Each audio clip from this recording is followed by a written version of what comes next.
தம்பி என்ன தம்பி கடற்கரையில காத்து வாங்கிட்டு இருக்கீங்க? பிராக்டிஸ் போலையா? என்னன்னு எம்மையோட மேட்ச் மும்பை வர வந்துட்டேன், இருந்தா கொஞ்சம் பதட்டமா இருக்கேனே. தம்பி அண்ணன் உங்களுக்காண்டி மும்பை முருகன்ல போய் அர்ச்சனை பண்ணிட்டு வந்திருக்கேன். அண்ணன் கிட்ட ஆசீர்வாதம் வாங்கிட்டு என் பங்காளிக்கு பால் ஊத்திட்டு வந்திருக்கேன். நம்புற மாதிரி இல்லையே, பிளான் ஏதோ பண்றியோ? ஆயா சத்தியமா நீ ஜெயிக்கணும். அவனும் நானும் அப்பதான் பாயிண்ட் டேபிள்ல ஒன்னா வர முடியும். மும்பைல அடிக்கிற கஷ்டம் தலைவா.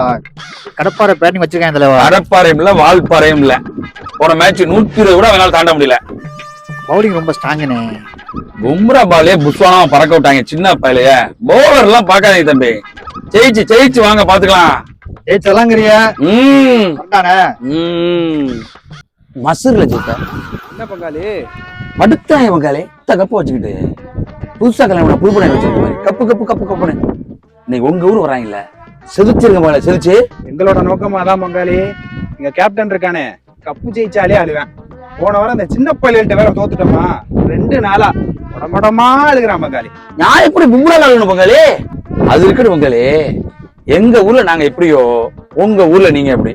உங்களை மலை போல நம்பி இருக்க பங்காளி. ஜெயிச்சுட்டு வாங்க. சிறப்பா செஞ்சிருவோம் பங்காளி. வரட்டா? அம்மா கரம்பேத்து மாரியாத்தா, உன்னைதான் மலை போல நம்பி இருக்கேன். எப்படியாவது என்னை காப்பாத்திரு.